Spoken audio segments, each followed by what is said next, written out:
Hey everybody, thanks for joining. This is Dave Cam from ibeamconsulting.com. I want to say thanks for joining on this video. What I am doing is some SEO work and some analytics work on another website that I own. It's sort of a hobbyist website for my travel photography work, and I've had it for a number of years, so I want to talk through that. So this is about SEO and it's about analytics. For this video, it's more about just giving you all a look at the website overall that we're going to be using as sort of a sandbox for this analytics and SEO work. So without further delay, tell you what, I'm going to jump down and we're going to pull this up. We will do that. I jump off screen and you can see this website that I've been working on. It's one that I've had for quite a while, and I use it for various travel photography topics and images that I've captured over the years. So what I want to do is walk you through this and give you a sort of the lay of the land here. What we have, as you see here, is a home page with upper navigation here. It's got a slideshow going on here with about 4 or 5 images rotating through, and it's got a subheader and just a little bit of text. So in terms of content for SEO purposes, I would say that this home page is a little bit light in that regard, maybe doesn't currently act as a great kind of a target landing page for SEO. But let's just take a look at what we've got here. We've got photo galleries. We've got a page about instructions for buying photos off the website, photography services. In some cases, that could become a revenue stream for this. A blog with a few articles on it, an about page, and a contact page. So let's take a look. Why don't we look here? Let's go to Greece. These pages typically start with a header or a subheader. This is probably an H1 tag header, and then an image with a little metadata around it, and then a little bit of copywriting here. I notice here the lack of subheads and dividers for the text, so that's a potential area for SEO work there. And then we've got a bunch of galleries presented in a lightbox format here. If you click on, let's look at some octopus. If you click on any of these images, it presents a lightbox, and then there's some navigation where you can go forward and backward, etc. Through the thing. As you can tell, I like to shoot cats and dogs when I'm traveling, and so I've got a lot of that, in particular in the Greece photos. So that's typical of a gallery page. Let's look at the Mexico page. Similar structure here. You see a bunch of images in a format here. Actually, if we go to the Italy page, we'll see that there's actually some anchor links here because there's some sections of galleries here. And as you can see, there's sort of a minimal amount of descriptive text, but a lot of imagery within the galleries.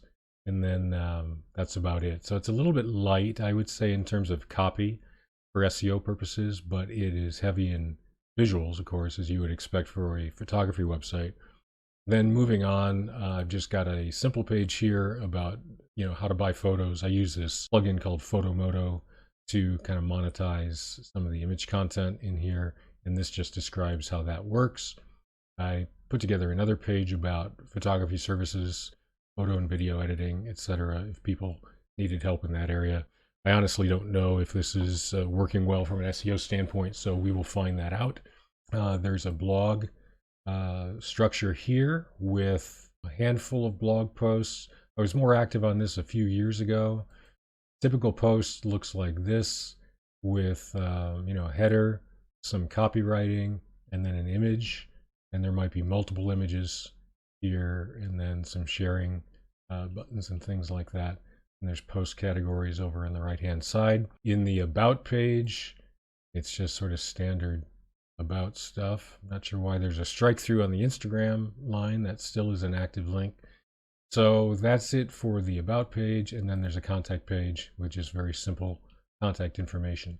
So from an SEO standpoint, I would say the targets for potential SEO value would be the blog posts in terms of beefing up existing ones or adding new content preferably. And then probably the photo galleries. Let's look at the Croatia page. That's my most recent one. And so again, header, image, just a map image.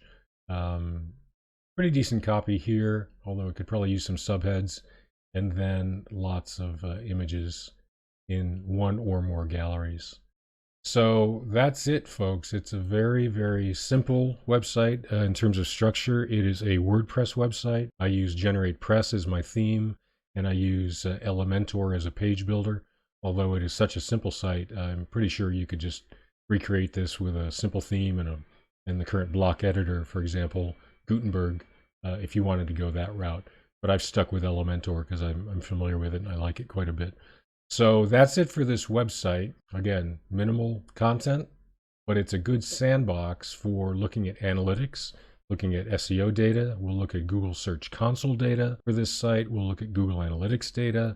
We'll use some SEO tools on this site. So it's a working sandbox, and I think it'll serve a good purpose in that regard as I beef this up and share what I'm learning as I go. Anyway, let's jump back onto the webcam. So thanks for sticking with me through that. There's more to come on this topic.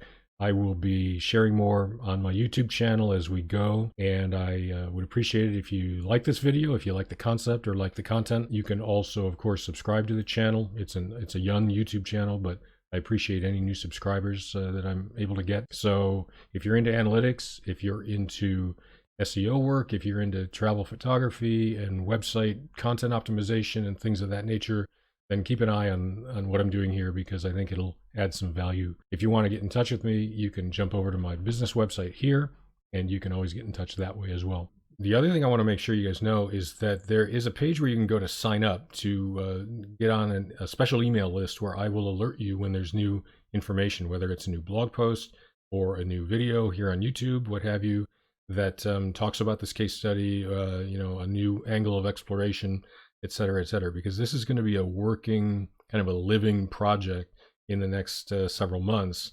And I'm just going to keep rolling it out as as I do more with it, as I learn more about it, and as I discover things that I think are worth sharing. I'm going to do that either through blogging or through this YouTube channel, preferably both. And I want to make sure that you have the opportunity to jump on that list to get alerted to it. So I will drop a link below where you can sign up for that. It'll take you to a page on my iBeam Consulting website where you can go ahead and sign up for that.